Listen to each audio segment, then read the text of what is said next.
Welcome, Kevin. It's lovely to have you here. Back in the 1999-2000 season, you won the Golden Boot. I think you scored 30 goals for Sunderland. What's your most memorable memory from that season? You know, my memory was just a memorable season. We got promoted into the Premier League, and a lot of people from outside of Sunderland didn't think that us as a team would do very well, and me as a player wouldn't score many goals. So it was one of those seasons where I wanted to prove people wrong, and I just went into the Premier League season and things just happened and the goals were coming thick and fast, and you know, it was an iconic season. You ask anybody within the football club here, it was a season that the fans all remember, and it's one that certainly, you know, I remember to this day, and it led to me winning the Premier League Golden Boot, and not only that, but also the European Golden Shoe, which to this day, I was the first. I'd say I'm the first Englishman to have won it. Unfortunately, Harry Kane's won it since, but he played for Bayern Munich in Germany, exactly. So that doesn't count. You were playing in the Premier League. Correct. So, yep. So I think I still. So you say still I'm the have that only record. Englishman. But it was a great season.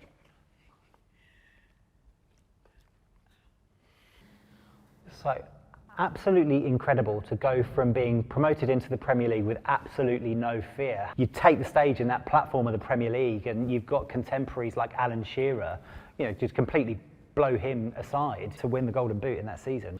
When I think about some of the players that I was competing against, not just on domestic Sunderland, but England as well, in the England squad, you know, you had Alan Shearer, Michael Owen, Robbie Fowler, Emil Heskey, Andy Cole, Matt Letizia, Teddy Sheringham, Jermaine, you know, there were so many good centre forwards, and I was competing against these week in and week out, and you know, these players played for, and this is no disrespect to Sunderland because I love them that much, that we weren't a top 4 or 5 side, whereas the others were playing in those teams where they expected to score goals.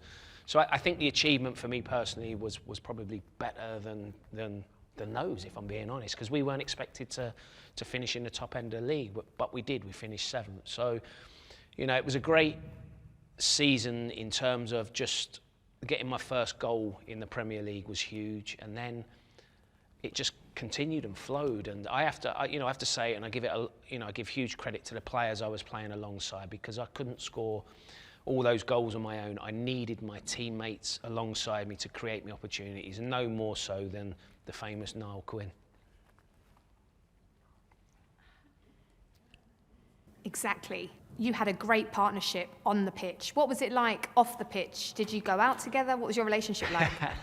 Well, I have to be careful what I say here, because you know, back then, as you can imagine, you know, nowadays players are so professional, social media, camera phones. You know, you have to be so careful what you do. Whereas back then, no media, no social media, no phones with cameras on them. So we were able to go out and relax and enjoy ourselves. And you know, it was more of a culture back then where the manager and the staff encouraged you to meet outside of the football, to get to know each other and have a drink, you know, when it was right. But we probably took it sometimes a little bit too far. But we were getting results, and so the team spirit at the time, as it is now, what I see here at Sunderland, was so strong. And you know, my relationship with Niall off the pitch was great. You know, we were very close, and we probably did more tactical work off the pitch in the pub with pint glasses, saying I go here, Queenie goes there, than we did out on the training ground. So it was a great time.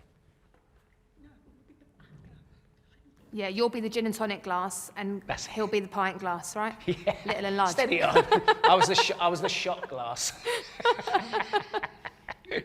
You said it. You said it. You've mentioned a lot of big strikers, you know, back in the day. But let's talk about defenders. Who would you say has been the best defender you've had to play against? Again, there were some unbelievable defenders, you know, back in that era, and I always answered this by saying probably there was some great technical ball-playing centre-halves back then, but for me, I always think who was the toughest, who was I wouldn't say scared of, but who did I thought that I wouldn't get the best off when I played against him, and it's a player that used to play for Arsenal, a team that I grew up supporting, and it's Martin Keown. who's a unfortunately, yeah, he's a Tottenham fan. She's a I can Spurs tell fan, you. yeah. So yeah, Martin was so tough to play against. Martin used to, the ball would be 20, 30 yards away, and Martin would be stood behind me, just saying to me, "I'm going to kick you today. You're not going to get a sniff." He'd be raking his boot down the back of my Achilles. He'd be pinching me. He'd be pulling my hair, and it was like, and he got into my brain, and at times put you off your game. So he certainly. You ask any player who played against him, they didn't like playing against him. And his nickname, for one reason, was called the Rash, and that tells you everything. He was all over you.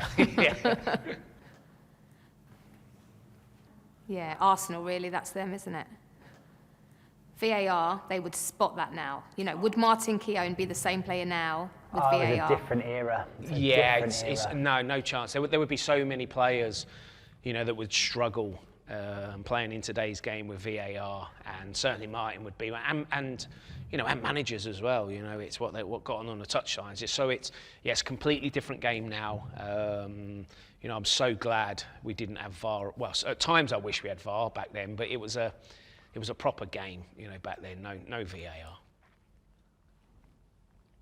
Who would you say your all-time favourite Premier League striker would be?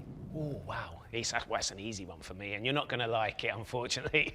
For me, you know, of course, Alan Shearer scored the most goals in the Premier League. Phenomenal striker. I was lucky enough to be his apprentice when I was at Southampton as young, so I saw him very, very close growing up. But for me, the best Premier League striker that's ever been is Thierry Henry. Told you. I'm sorry. Told you. I knew you'd accept say that. that. I knew you were going to say that. Thierry Henry, for me. Yeah, you know, you of course, apologised before you said it, so I knew it was coming.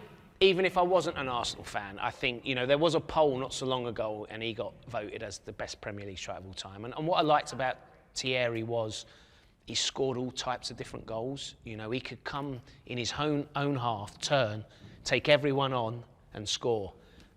Which he did, I think, once against Tottenham at Highbury, where he went all the way through and scored. But he could head it, he could curl it. He was just a phenomenal striker. So for me, the best ever. Yeah, I have to agree. With gritted teeth, but I have to agree. Sunderland this season, wow, you know, what elements of the game at the moment impresses you when it comes to Sunderland? Everything.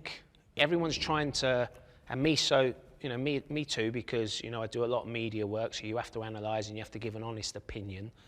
But there's, you know, you're always trying to think, what are they not been good at? They've been very good at everything. If there was one slight criticism, you would probably say haven't scored as many goals as we would have liked. But defensively, they've been outstanding.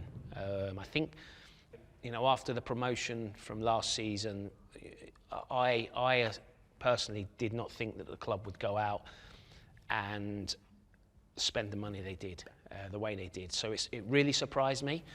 And what they did do and what they didn't do, they went out, they didn't just go out and buy any types of players. We've seen that from promoted teams before, but they identified the types of players that they needed for the system that Reggie Lebris wanted to play.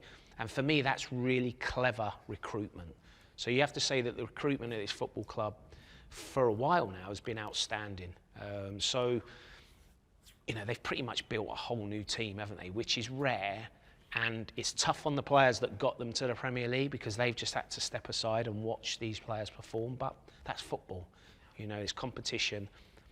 So, you know, huge credit goes to Reggie Lebris for not only rebuilding his squad, but getting them in such a short space of time and getting the best out of them quickly from day one.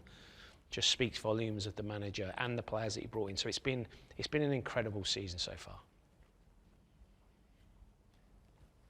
So where are we going to be in May then, by the end of the Premier League season? Where are Sunderland going to be in the table? I think a European spot has to be realistic. You know, they can't afford to lose too many games, but if they keep doing what they're doing, then I think you have to aim high because of what they've shown so far. And also, they've played everyone now, and has anyone really battered them? Maybe Brentford, but Sunderland missed the penalty. If that goes in, it's different. So I haven't seen them actually get played off the park for 90 minutes. So for me, that's really encouraging. So realistically, a European spot. Oh, let's wait and see. You've been coaching and managing. How's that going? Yeah, I was recently a manager last season, and I've been a manager twice now in this area, in South Shields and Hartlepool. And, you know, it's completely different to playing football because, you know, one, you're all of a sudden you're managing 25 kids, really. You know, there might be some men in it, but they act like kids at times. So you almost become that parent again. I thought I'd got rid of my children. Then all of a sudden you're taking on 25 more at times, yeah. So it's, you know, it's really hard. Managing's really hard, and I've only managed at National League and Northern Premier League, but it takes over your life, and you know, there's no switching off from it. The minute you wake up in the morning, you're thinking about football, and the minute you go to bed, you're thinking about football. Then you wake up during the night thinking about football, and it just consumes your life. And I enjoyed it, had some great experiences, promotions, but would I go back into management? Probably not, because at this stage in my life now, I don't want the pressure of I enjoy doing the media side of it, doing, you know, TV work, radio, working for Sunderland as well, doing bits and bobs for Sunderland, and it suits my lifestyle. So I really enjoyed it, but I probably wouldn't go back into it. Now, I say that, but I'm a Tomorrow? Well, it only takes. You might announce that you're going to be manager of a club. It takes a phone call for someone to say tonight, "Are you interested?" And then all of a sudden, the football brain takes over again. So, I'm hoping I don't get that phone call. Okay, thank you so much, Kevin. It's been a real pleasure talking to you, and we really appreciate you coming to talk to us. No problem at all. Thanks for having me. Really enjoyed it. Nice, lovely to meet you. I've got one more question, Kevin. One more question. Do you have any regrets? Oh, no. No. Well, actually, no, I don't. I wouldn't. If I had to roll back the clocks now, I probably wouldn't change a thing. I was very close to signing for Tottenham when Glenn Hoddle was the manager. Imagine. Glenn wanted to sign me, but I had to have a double hernia operation at the end of the season, so he said I can't take that risk. I was also close to signing for Arsenal as well, very close. And Well, it's a good thing you didn't. So it was out of me and Francis Jeffers. Do you remember Francis Jeffers? So Arsene Wenger decided to sign Francis Jeffers instead of me. So whenever I see Arsene Wenger now, he always apologises to me to say, "Sorry, I should have signed you." I'm like, well, that doesn't help now, does it? But it would have been... It's like sliding doors. Correct, yeah. You know, there's that what if. But it would have been my dream to play alongside the legend Thierry Henry. So, but is it a regret? Imagine. Maybe a little bit. Yeah. Can you imagine? Thierry Henry, Kevin Phillips up front. Wow. Had some great players. Thank you you're welcome, again. no Thank problem. you so much. Have a safe journey back, everyone.